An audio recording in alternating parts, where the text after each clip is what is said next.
Welcome back to another In Session Film bonus content episode talking about the Rings of Power.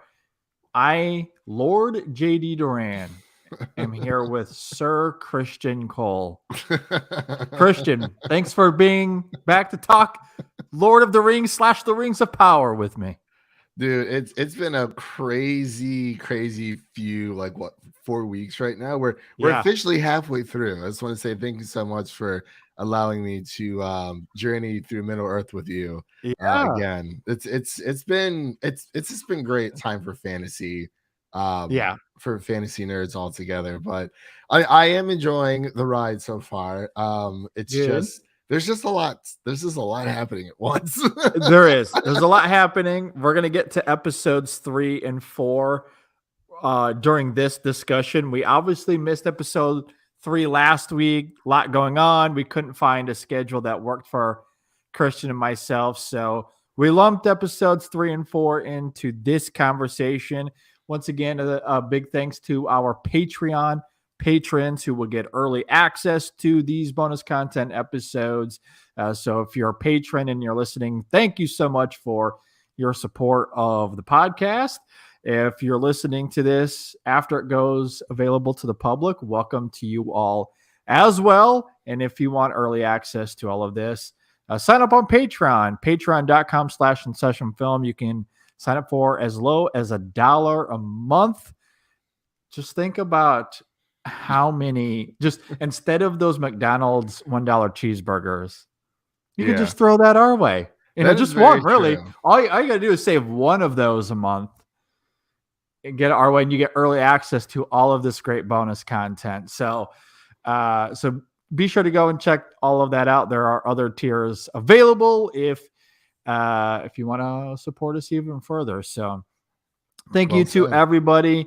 As I noted, we're going to talk about episodes 3 and 4 of the Rings of Power in this conversation.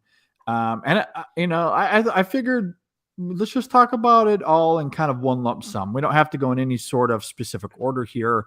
Let's just talk about them together. And I kind of wanted to do it that way as well, Christian, because of our previous 2 conversations on episodes 1 and 2, where I had mentioned specifically that episode 1 I really liked, but I had my reservations. Then episode 2, I was like, man, that was really good. Like, as for all of my reservations in episode 1, episode 2 really hooked me. That was great. Now, using that as a transition to talk about 3 and 4, episode 3, I went back. No, I got myself off the hook. Did not like episode 3 for reasons we'll get into, but did not work for me all that well.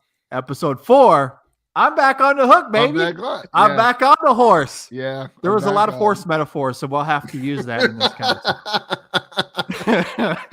I'm back on the horse. I'm ready to gallop back to Middle Earth. So I really liked episode 3 after I thought, or 4, excuse me, after I thought 3 was, so, which we can get into. So that was my broad experience. What did you think about 3 and 4? I'm kind of right there with you. I'm actually mad at a lot of people because they kept saying that episode 3 was like phenomenal, and I watched it and I was like, I didn't love it. I didn't. I was like, what are they talking about? But then, like, I just finished episode 4 like maybe an hour and a half ago.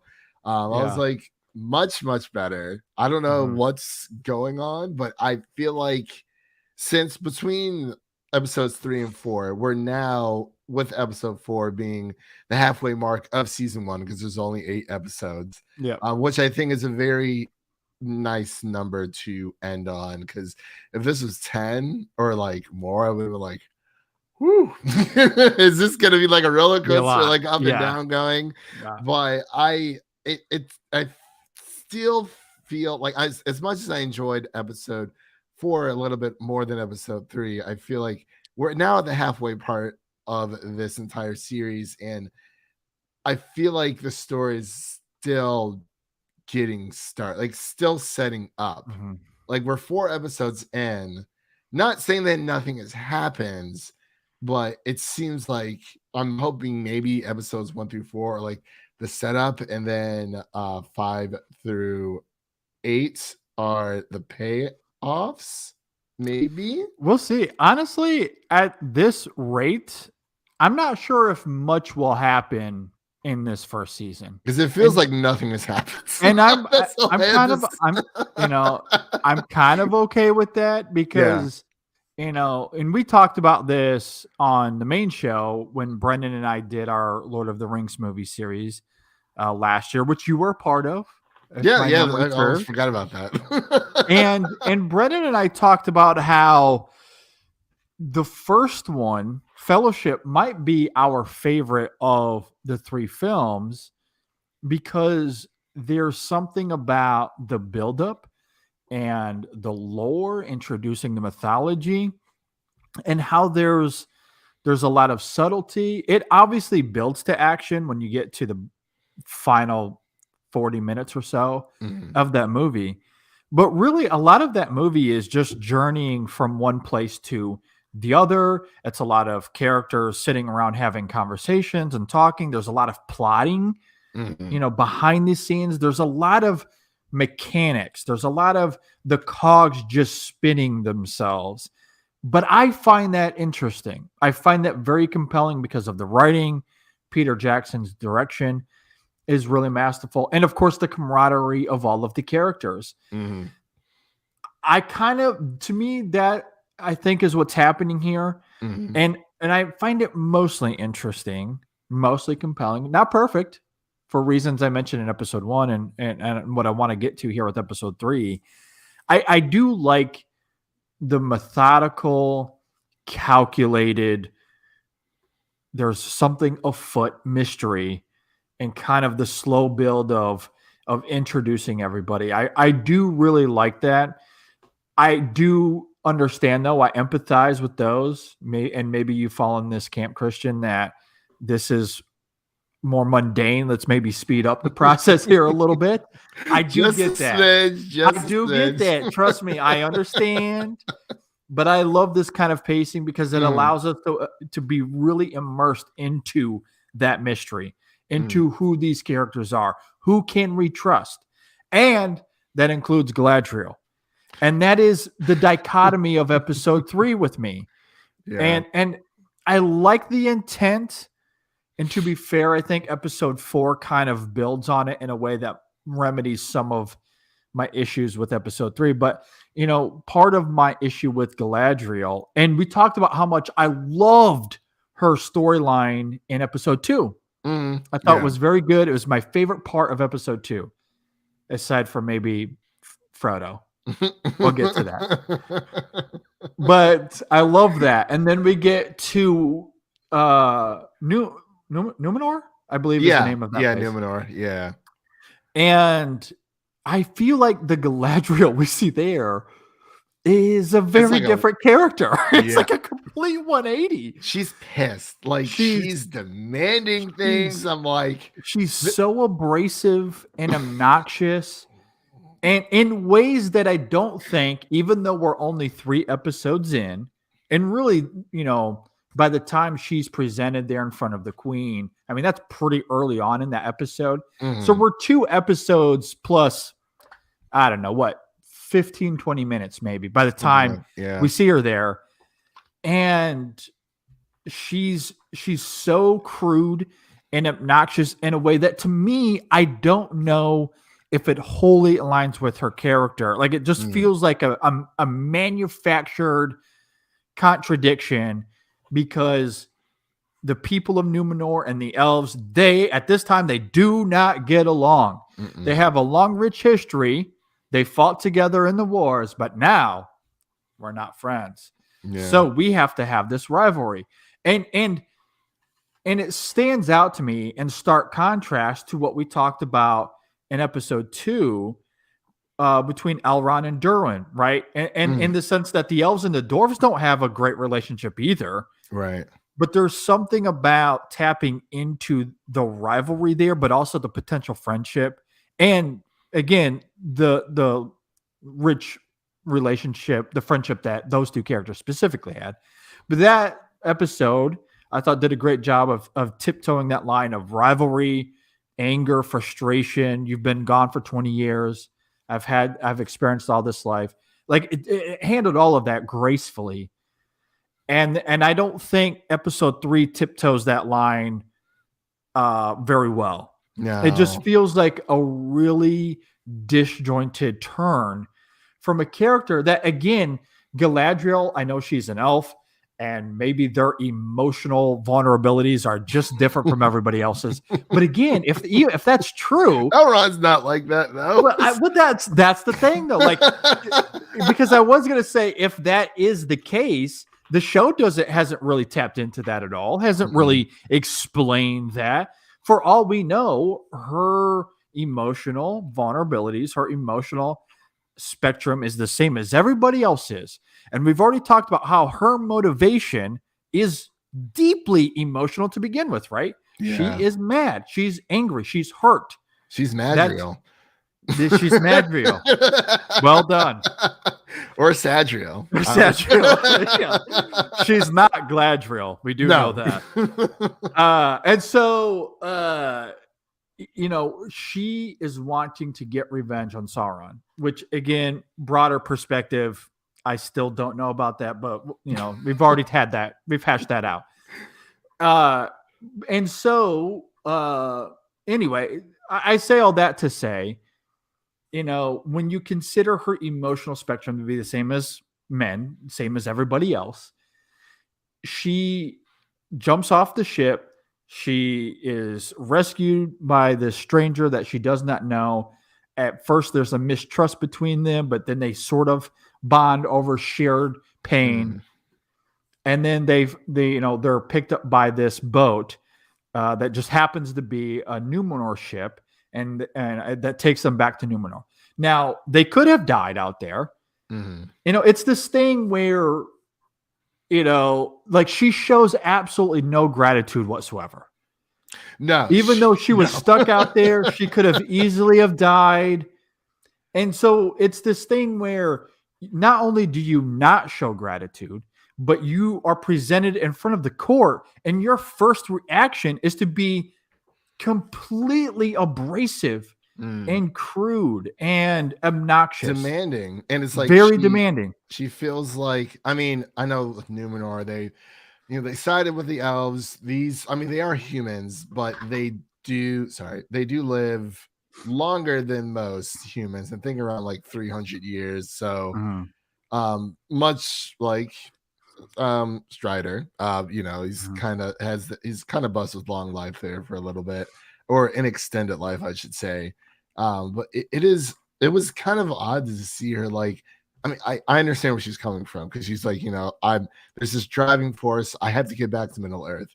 I have to save Middle Earth. And it's like she's gonna say or do whatever she needs to get there. And she's like, hey, well, you guys owe us. Like, you owe the elves. Like, you swore allegiance to the elves, and that should still carry on to this day. I think that's what she's thinking. Well, but it does feel a bit off her character for sure. Yeah, it does. And maybe I'm wrong. Maybe it does circle back to that original criticism in some way, because as you're talking about there, again, to emphasize part of why she is so demanding is because she is very eager and motivated to get to Middle-earth, because she has a duty to finish what she started, right? Yeah.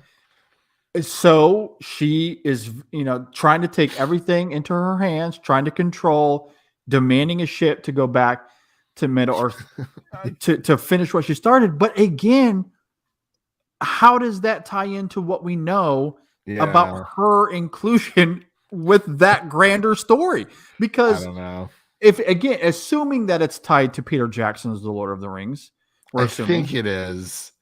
It wouldn't make any sense if it wasn't, but I don't know. Unless it's completely different, or there's more context that we don't know that this show will add. But again, at this point, assuming that those two things are tethered, she has nothing to do with that war, as far as we know.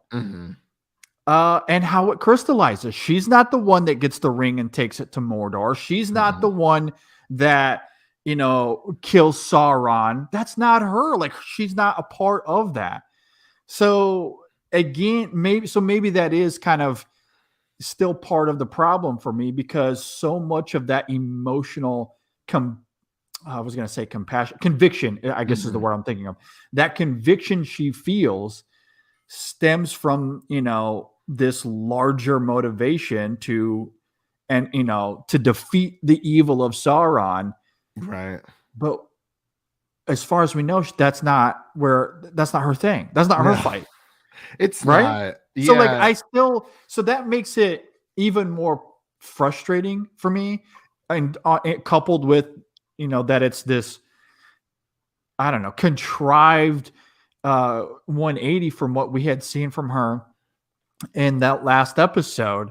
Yeah. And I'm all for making characters. I do want to be absolutely crystal clear on this, and emphasizing that I am all for making characters rough around the edges and giving them these flaws, or this vigorous motivation, especially when it's tied to family and love, which it is. I'm all for that, but I don't think that's what is happening here. At least tonally, that was what I interpreted this episode to be. And maybe you feel differently, or anyone listening. I'd be curious to hear your thoughts on this as well, because maybe I'm in the minority here, but it felt like the show, from a tonal point of view, was asking me, or wanting me, to be on her side, to empathize with her, that she's in the right. Yeah, give her the shit.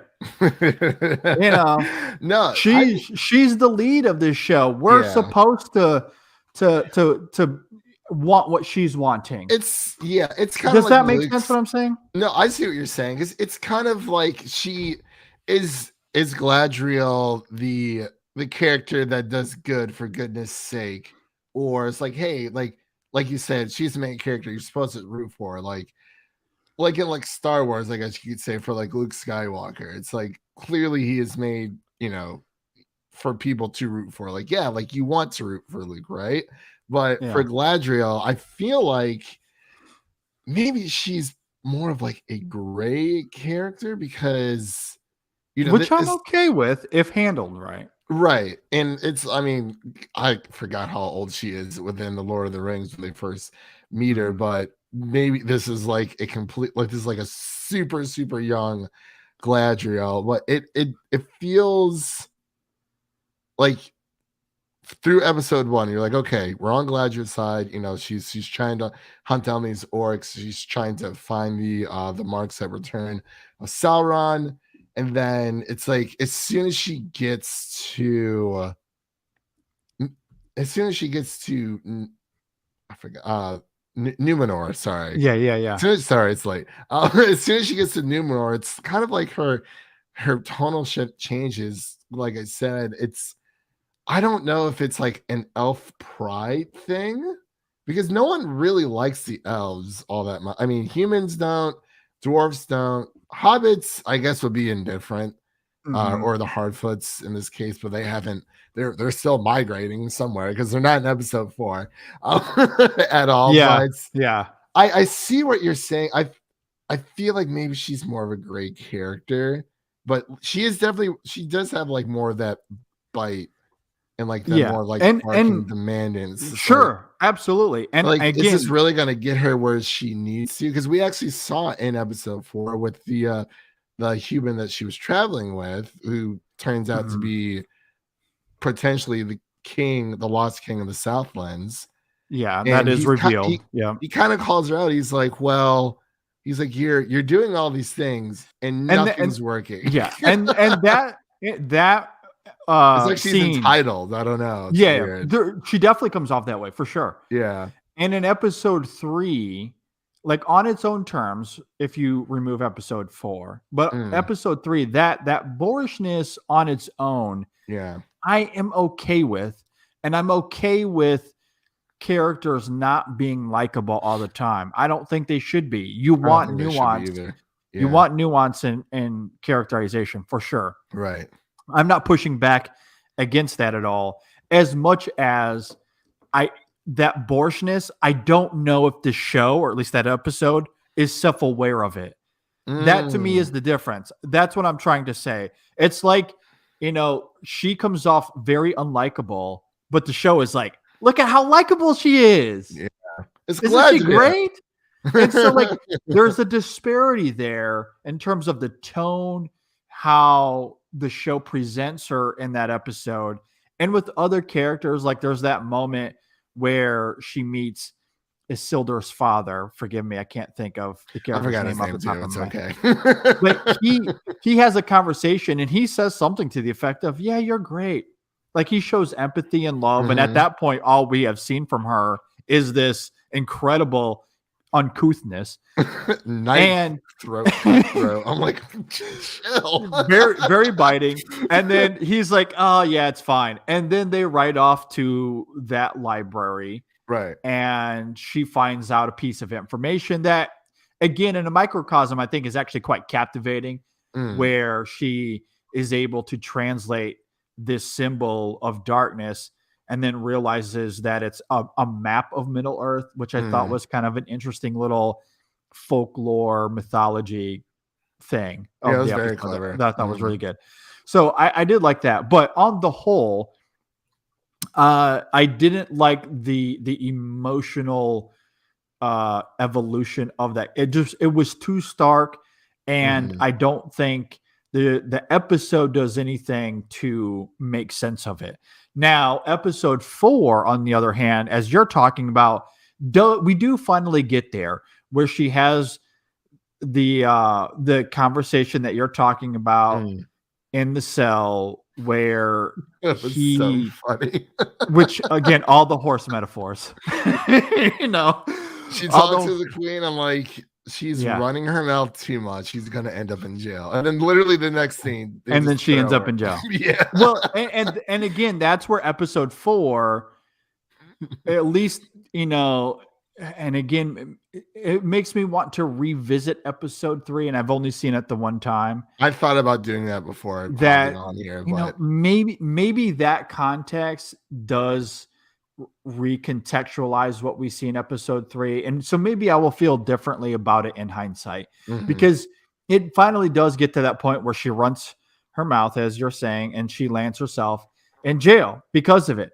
So that boorishness does catch up to her, but I like how the show builds up to it, because there's clearly an intention, right, where they have that conversation and he reveals to her that, hey, you're very bad at the politicking here.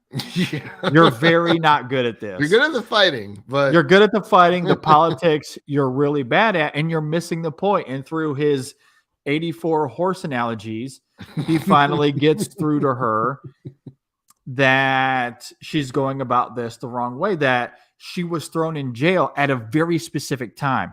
For all of the crassness, all of the attitude, that didn't land her in jail. She barked and barked and barked, but none of that landed her in jail.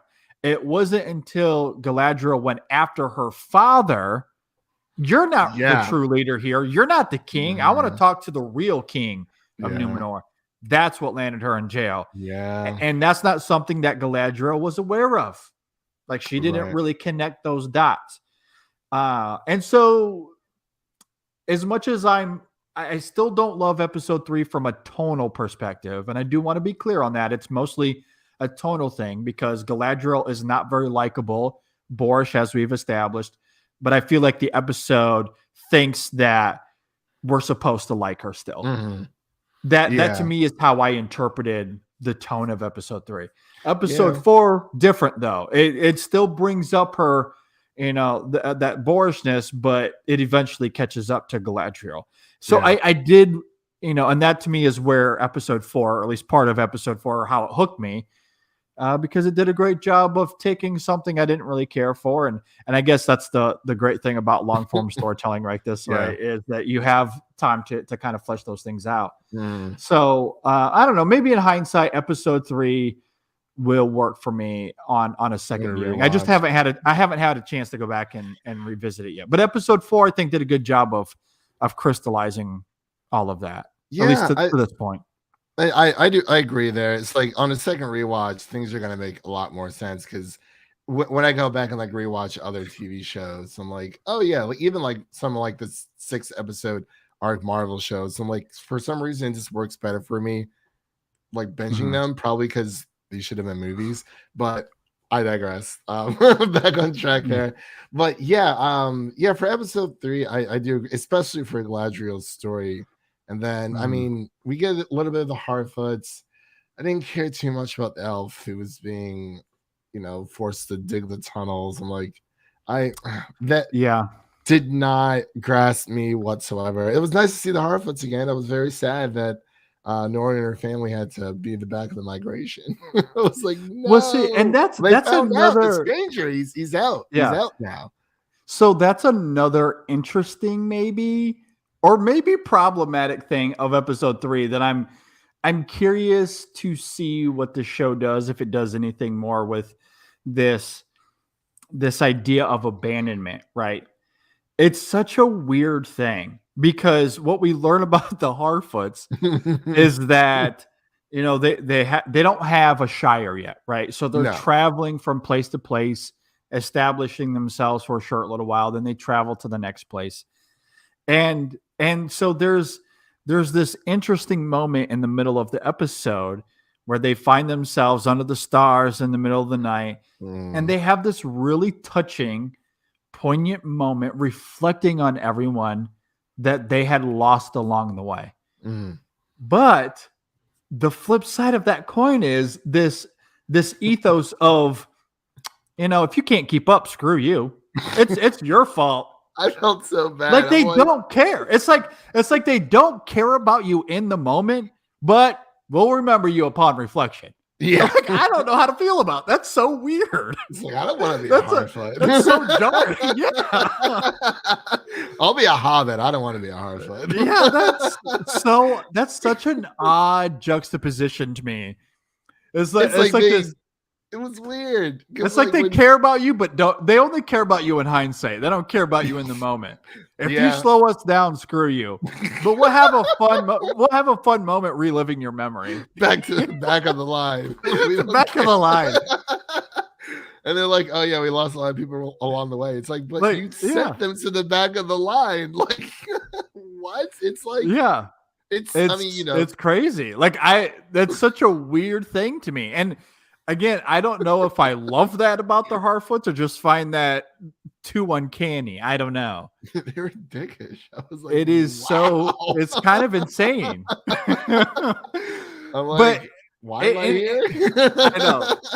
And I will say this is probably a me thing and not the writing of the show, but it was so jarring that it kind of took me out of the episode because I kept thinking about that the whole time. Like, this is so bizarre. And maybe this is a Tolkien thing, like a folklore issue. I don't really know. And again, maybe the show will tap into that a little bit more. It kind of does at the end when Nori and her family do find themselves in the back because of the mystery man who we don't know of becomes involved and catches the paper on fire and nearly wrecks everything. Yeah. And they find out that it's her fault. And again, in terms of performance, circling back to some of the things I said in episode 1, the performances of episode 3 are far from the problem of, or at least the issues I had of episode 3. Like, it was a pacing issue, I think. It didn't flow well together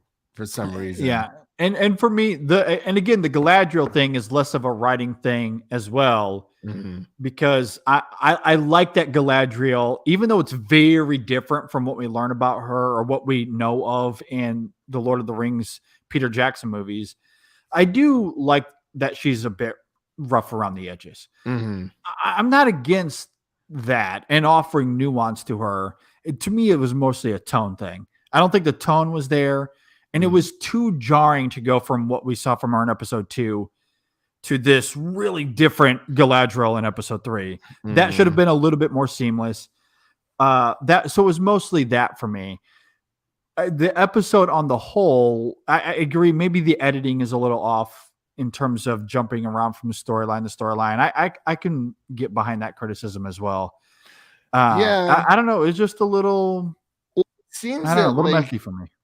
yeah, like it seems as though I mean for episode 4, it's like there's a lot of storylines going on, but they kind of like leave like a storyline out because in episode 3 we didn't wait no we did crap wait oh no so in episode 3 we didn't get anything with like the dwarves at all like what's going on with the dwarves and with Durin And Elrond.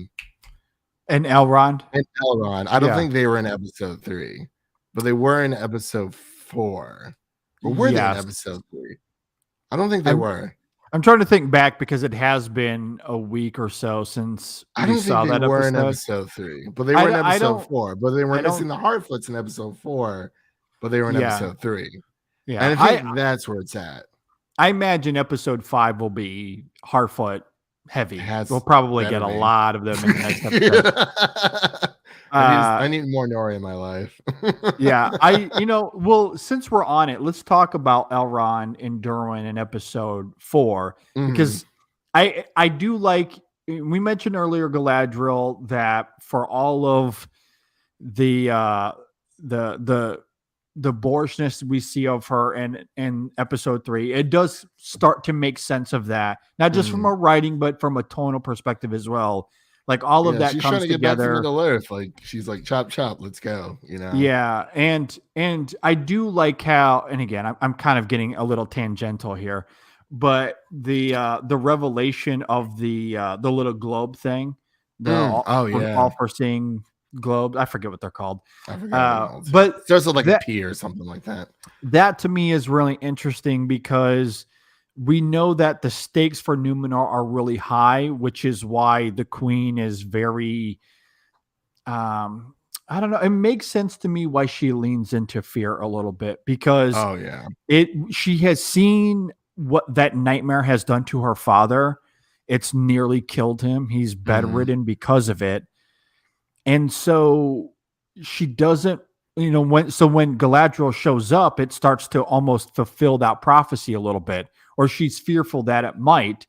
So I understand why she wants Galadriel gone. Leave. Yeah. So, and maybe but that's when she leaves, that's when the petals start falling. So I'm like, maybe it was his destiny. I don't know. Well, and that's the interesting thing, right? Because it almost suggests that Numenor, as this entity almost, is aware of what's at stake, from a global perspective, because maybe sending for, it's understandable given Galadriel's lack of appreciation for them saving her life. Yeah. In addition to just the general distrust of elves that is established between the two, why they would want to send her away. Then there's the nightmare scenario and all that sort of stuff. But very beginning of the episode too. Yeah, absolutely. But I do think episode 3 does a really good job though of taking both sides of that dichotomy, the strength of Galadriel, let's fight, and the fear of Numenor, and then kind of bridging that gap in those final moments the way that it does. That I think was actually very poetic. I think that was handled very, very well. So that's part of why I like this episode. And then you mentioned that we finally get more of Elrond and Durin. Love that again. Absolutely love that as well, because we finally find out what's in the box that they teased in episode 2. And I guess spoiler alert, but we come to find out that it is Mithril, that ore, which is featured quite prominently in the Hobbit movies, but of course in the Lord of the Rings as well. And they talk about it and when they're in the mines there in Fellowship. So that I thought was really interesting. And again, you get this moment of distrust a little bit between the two.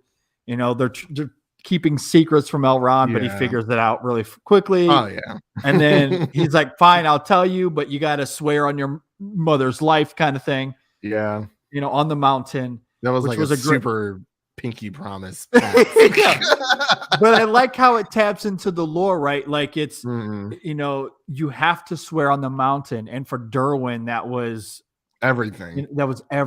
Yes, absolutely. And so they make that pact, and then he tells them, and they have like a little neat bonding moment there.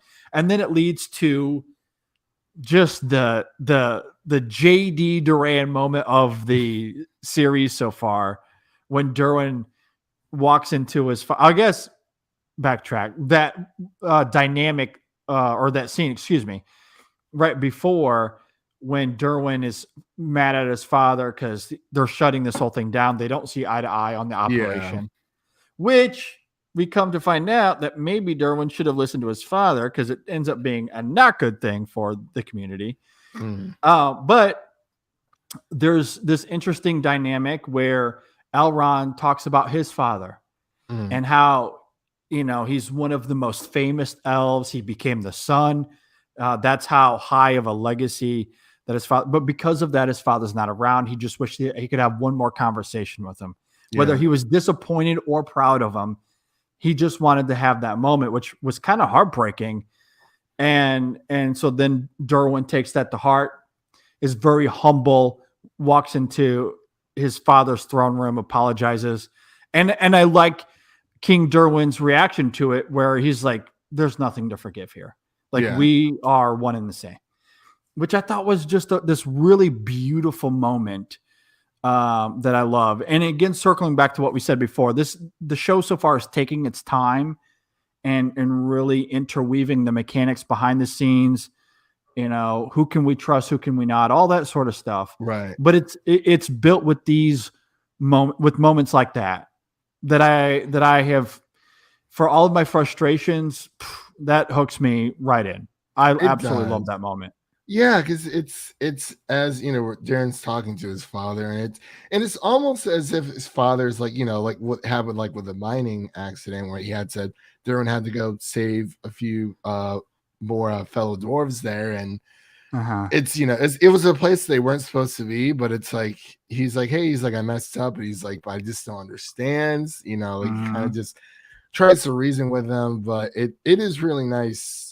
I've always admired when characters, like, it's besides the whole Durin and Elrond thing, where Elrond had to like make up for that. That was like a 20-year gap. But I've always appreciated where there are characters who kind of just forgive and forget kind of thing. Especially like Ted Lasso as well. I'm not sure if you watched Ted Lasso or not, but love Ted Lasso. But like he kind of he's a very forgiving person. He's like, what? He's like, I'm just gonna forgive you. It's water under the bridge. It's not less okay. Well, you have to make up, for X, Y, and Z, and you better. Which is an interesting irony, though, because, and again, I wouldn't consider myself a Tolkien expert by any means. I'm willing to admit I'm wrong here if I am, but from what I understand, part of Dwarven lore is that they don't forgive easily. No, they do not. They're very stubborn. They're very stubborn, and they hold grudges, and they don't forget. Like Jordan even says it in the episode that I mean, it was established. I'm pretty sure in The Hobbit that I forget the lead dwarf character's name, but like there was a thing about how he hasn't forgotten what happened to him, which is why he's highly motivated to do what he does in those movies. And I believe it's established in Lord of the Rings as well, that they're just they don't forgive easily. Not at all. And it makes sense given the distrust they have of the other races around them, especially elves, but even with men as well. And so given that context, it makes King Derwin's forgiveness all the more incredible and poetic that he's willing to forgive that easily. Like, doesn't hesitate at all. Yeah, I forgot what Durin had said, but it was like, like the grudge would hold longer than like his lifetime or something. I was like, It's almost as if like if Elrond had any children and his children like went to visit the mountain, like they would still be mad at Elrond, but it's gonna Yeah. transfer over to the kid. And I felt so bad. I'm like, it's like if the dwarves had like a a sign, they would definitely be Tauruses. Like one, because I'm a Taurus, and I'm like, you know what? I know where dwarves are coming from because I've held grudges for people in the past, and I'm just like, I totally get it though. Like I was just like, yeah, but they're very stubborn, very prideful. And they do take care of their own, but it is, once you get on their bad side, it's like it's the worst thing in the world to get like on the dwarf's bad side. It's like you act like you've committed. They made it seem like you've committed some type of like betrayal or like crime where it's like just completely unforgivable. So, but that's what I really like about the dwarves, though. It's like they're probably my favorite race outside of the hobbits. They're fun. They're a lot. I've enjoyed it, and also that moment too, because right after Elrond and Derwin have that little bonding moment where he tells them what's going on, and part of why Derwin gets in trouble. I don't even think we mentioned the context of that there was an accident, right? That some sort of collapse for dwarves mining for the because they were mining for the Mithril. And so there was an accident. And then there's that really beautiful moment where Derwin's wife is singing some song to the mountain, and Elrond is looking in awe and amazement, and he looks to the side and he can see the rocks and the sand reacting to the song as if it's a being responding to the worship that is taking place there, which I thought was really beautiful to see as well. Yeah. So there is something about the culture of it that is really fascinating. I do agree. I mean, the culture of all of every character and dynamic here. All the races. It's crazy. Yeah, I think it's all I mean, that's part of the allure of Lord of the Rings, right? Is that we get to go into all of these different places and experience things that are just really well rendered. You can really get lost in the world, like you can between each age, and it's like, I mean, that's like, I forgot what Derwin's wife was saying. It was like a prayer to like keep those who are mining like safe. Yeah, that's the moment I was talking about. Yeah. Yeah. So I do agree. I thought that was a very nice touch, and I was like, well, it's just there's something about an elf and a dwarf getting along. Maybe they are kind of just playing off of the whole Gimli and it's certainly Legolas thing, but yeah, there's a long history for sure, which just makes more sense of that whole dynamic. But yeah, it's a nice little foil, for sure. But yeah, I wish I would have time to read the Silmarillion, because it's like there's just so much that like I don't even know about, and it's like I don't really consider myself like a huge expert. It's like there's some things I know, but it's just like, man, this lore is just so like it's so deep that you can just spend God knows how long just like researching like just a single age before moving on to the next. Oh, for sure. I'm sure there's a lot that I'm missing, and it's fun to go back and listen and read different things, where people are familiar with that stuff and talking about how deeply involved it is with the show here. And just, even from an outsider's perspective, the production value, and you can tell they did a lot of homework in terms of the lore and building into what we see there visually, whether it be the actual production site itself or the costuming, how the characters interact with each other, the performances, like all of that mythology is built into the show in some really great ways. That is, for all of the issues I've had with the show so far, it's not that. I can tell you. No, not at all. Like every shot of like just every shot of every episode, it's like it's mind blowing to see how amazing it just all looks like. I really like it makes me feel like I'm in Middle Earth. Yeah, for sure. It's crazy. And then I think what was the other storyline? There was one more. Well, I wanted to ask you. Let's talk about Adar. I think that's that's right. I almost forgot about him. So this dark elf, some people have maybe connected him to Sauron in some way. Who knows? I wanted to ask you though, what do you think about that character? Who do you think he is as well? Because we haven't found out any of that information yet. All we know is that he is elven, and these orcs consider him to be a father figure of some kind. Yeah. But what are you thinking? I do know that he is a character made up for the show. Yes. Yeah. But I'm kind of like lukewarm on him because like I don't know much about him. I feel like it would be way too obvious if that was Sauron, because it's like, is that the bad guy? No, that's not. It's like Professor Snape. Oh, is that the bad guy? That's not the bad guy. I don't know. Professor Snape looks pretty shifty to me, but actions do speak louder than words. But it's for that character. I don't know what to make of him yet. Like, I think he's very interesting. He does have this mysterious past, it seems like. Maybe he does have a connection to Sauron, or maybe he's just, he's like a dark elf, so maybe he made a pact with Sauron. I really don't know. But yeah, they, like you said, it does seem like the orcs hold him to some kind of high regard. But it could just be whatever, like Sauron's like minions. I don't really know, but I want to know more about this character since he is a new character made for the show.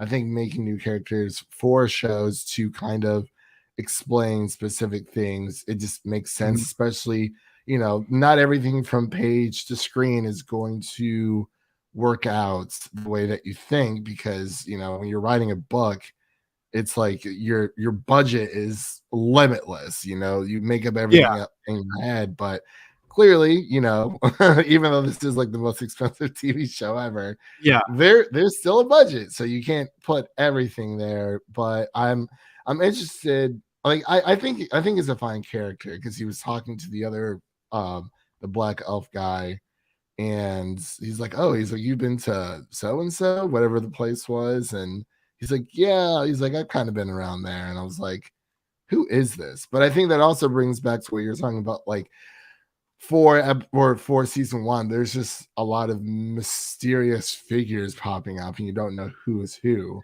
Like, I don't want, sorry, go ahead. I was just going to say, because to your point, there's 3 pretty hot theories on who Sauron are. One of them is this Adar figure who we don't know much about. The other one is Hellbrand. I believe that's the character's name, right? With Galadriel. Yeah. That's a pretty hot one as well. But that doesn't make sense to me either, because, because you're talking about how Adar would be a little bit too obvious. That sequence we were talking about earlier, when he's telling Galadriel that she's really bad at politicking, if he's Sauron, he just laid out his entire plan to Galadriel in that cell, as far as tapping into fear, but not to exploit them, as Galadriel was really jumped to, we're not exploiting their fear. We're letting them craft it, right? We're tapping into it and letting them manufacture it themselves, which is what the rings are, right? They're meant to be the symbol of power, but really what they are is a way for Sauron to control him when he makes the One Ring. Yep. So, you know what I mean? And that's what Hellbrand is talking about in that cell. So if he's Sauron, he just expelled his entire plan to Galadriel, a foe, I might add, a massive foe. In fact, he, as we've already laid out, wants to kill him. Wants to get revenge. Maybe that would be some sweet irony. I don't know. But I don't know if it makes sense because it is so obvious the larger plan of Sauron, which we already know based off Lord of the Rings. We already know Sauron's plan. We know how it ends. That part is already out in the open. Yeah. Out in the open. Absolutely. So for him to essentially regurgitate that, like it makes sense to me. Like to me, I think it's subtly effective in terms of the context of Galadriel and her bad politicking. You know, there's a fun irony there. But if we come to find out that he's actually Sauron, then all of a sudden that scene has way more meaning that I think is way too trite. And I don't think that would work at all. So I don't think the writers of the show would be that transparent. So that whole theory to me, I think, is kind of goofy. And then the other one is Mystery Man with the Harfoots, right? Yeah. That's the other potential Sauron here. And again, kind of like what you're saying with Adar, is that too obvious that Mystery Man with fire is the guy? Yeah, that's true. I don't know. Yeah, because Adar is don't know. I think he's kind of like just a minion, but we also see the Hilts appear in episode 4 again. And it's my hot take, and maybe this isn't a hot take. I don't know. The ones out there that know this lore like the back of their hand, please tell me if this is just dumb. Maybe it's a hot take. I don't know. But my theory is that we haven't met Sauron yet. I don't think we have either, honestly. I don't think he's showing up at all. I think he's still in the background somewhere. It's like it's like trying to spot like Mephisto in the MCU. Everyone's like, is that Mephisto? Is that Mephisto? I don't know who's Mephisto. It's like, is that Sauron? Everything is Mephisto. Yeah, that was because Sauron is a very cunning person. But if they keep it to where, I mean, even though Sauron is gone, his presence is still felt, even in Rings of Power, the series. Well, I think it's safe to assume, and I understand the theorizing, and sorry to cut you off, but I think it's safe to assume that he will tangibly be in the show in some way, because we know that he was, the puppeteer behind the rings being forged and divvying them out, and then ultimately creating the One Ring to control them all. So we know that he's a big part of this story. And so there's an eagerness to nitpick and try to figure out, is this him? Is that him? And that is the difference between Sauron and Mephisto. Mephisto was a little, if this makes sense, but it might not be. There was no confirmation that Mephisto was ever going to. Mephisto's not coming to the MCU. All. And I understand that. But we do know Sauron is a part of this in a significant way. So he is coming. I just don't think we've met him yet. No, I don't think we have either, because we've talked about the 3 prospects, and one of them with the men, it would just feel way too goofy. But it's like, I don't know, because I want it to be like a surprise. I don't want it to be something super obvious. Where I think I was watching Shadow and Bone, like the series, when it first came out, and there was one of the antagonists. He's clearly the antagonist, like by the way he walks, the way he dresses, and then everyone's like, who's the enemy here? I'm like, he's literally right there. But I mean, even though that was obvious, he still, I forgot the guy's name, but he still played a great villain. But for Lord of the Rings, since we've known Sauron is a very cunning individual, I think you're right. I don't think we've seen him just yet. Maybe we'll see him in the penultimate episode. Yeah, maybe. Possibly. Because here's something that I would like, that I think could work, but it's a little bit tricky, right? Because maybe it's Nori. When you're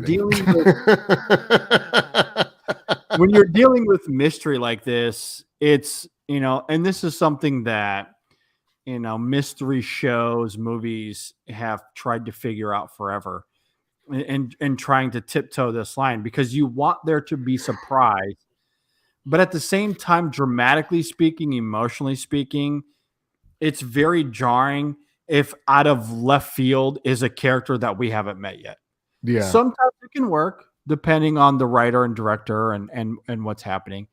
But if you build up a mystery and there's a whodunit aspect to the movie, and then what you come to find out is that the killer is Mike, and we literally haven't met Mike yet. In this 2 hours, Mike just shows up in the last scene. You're like, who's Mike? It's me. Yeah. And you're like, I like, that's a surprise. Yeah. I did not expect Mike, because we never heard of a Mike. Right. Yeah, that's very true.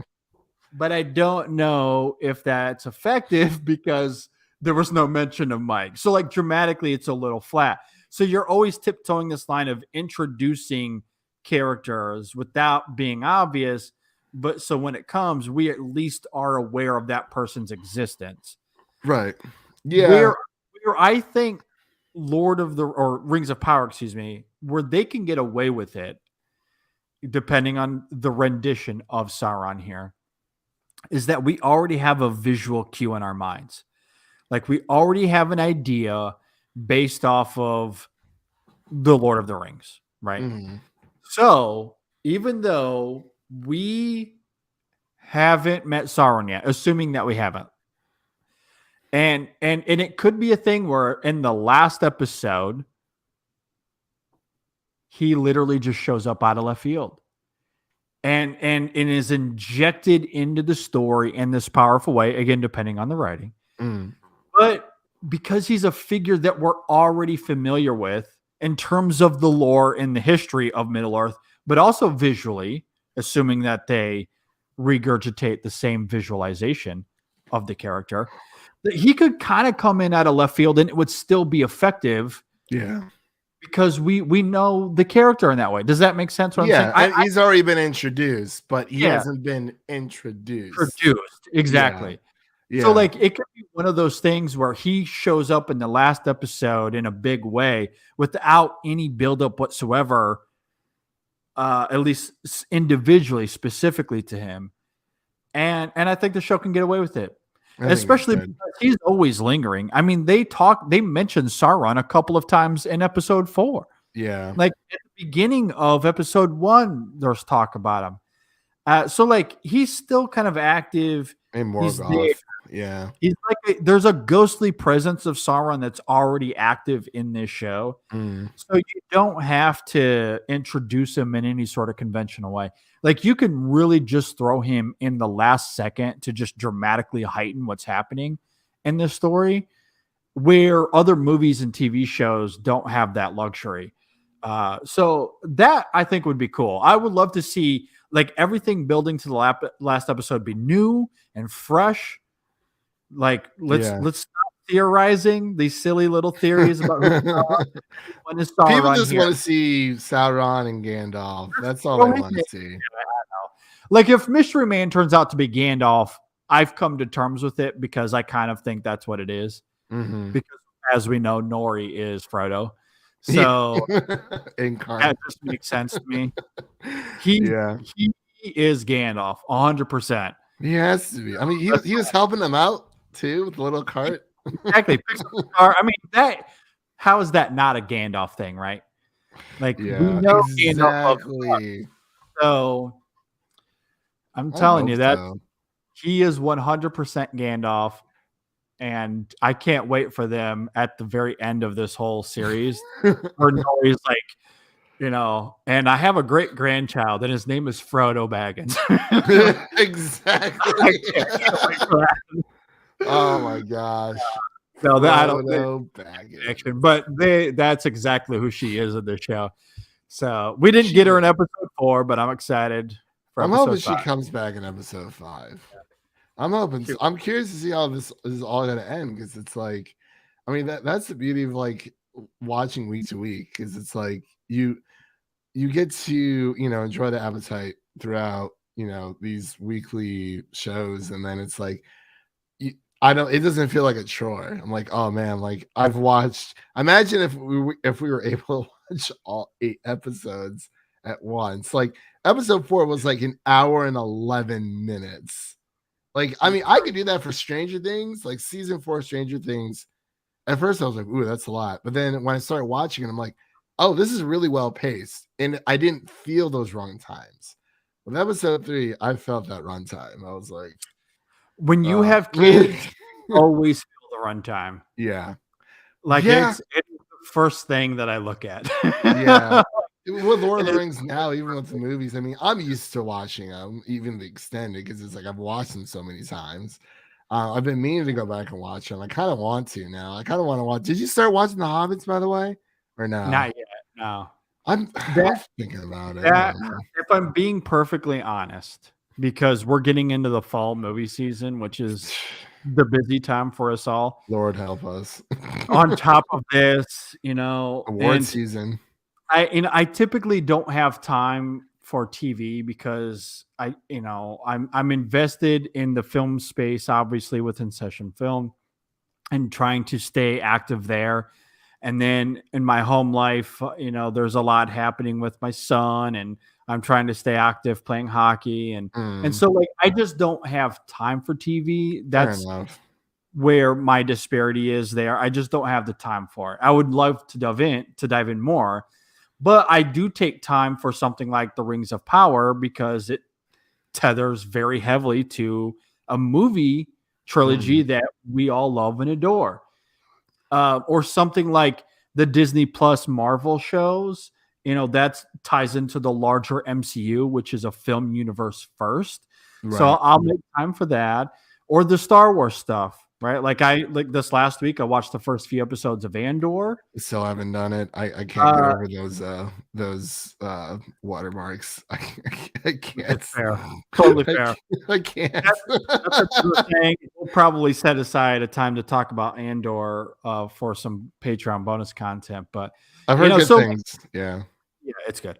But that is to say, like when it ties to these big movie things, I try to still make time for that. Now I say all of that to say, as between this and then getting into the fall movie season, I probably won't have time to watch any of the Hobbit films now. But once we get through our year-end stuff and we do our award show and top 10 and all that sort of stuff, because January and February starts to slow down a little bit. Very much so. I'll probably give those another go. Yeah. Let me know what you think, because you never seen them, right? No, I've seen them. Oh, okay. I just haven't seen them since they came out in theaters. In theaters, yeah. Which has been 10 years at this point, right? So, which is crazy to say. I can't believe how long we've been doing this. I don't know if you know this, Christian, and maybe we can end on this note because it does sound like we're kind of rounding out here. Oh, no, you're in January. So this is really fun. So this weekend on the show, by the time this episode comes out, it'll be right along the lines of episode 500.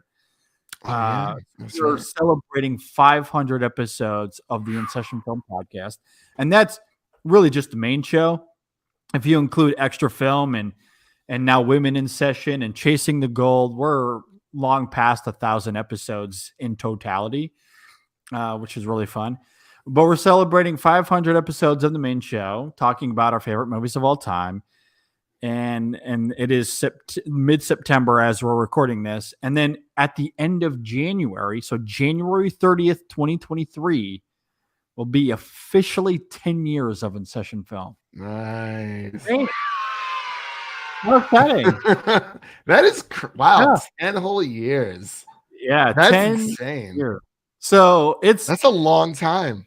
It is. So I'm very, very grateful to all of our listeners. I'm grateful to Ryan and Jay and Brendan and everyone that's come on the show, such as yourself, our writers, Dave, who is our editor-in-chief on the website. Like, I just have a lot to be grateful for.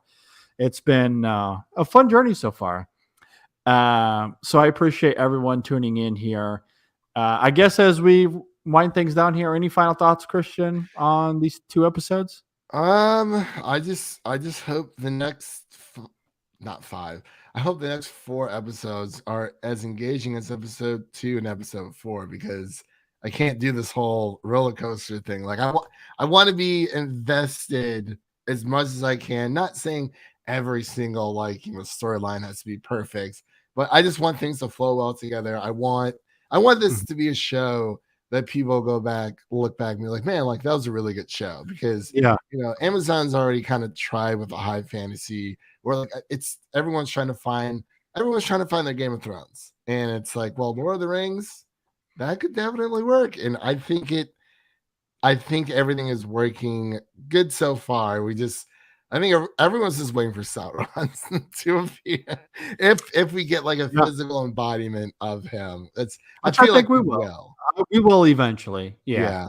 But like great, episode 3, like it has its flaws, but there are really good moments. Episode 4 was definitely a lot better.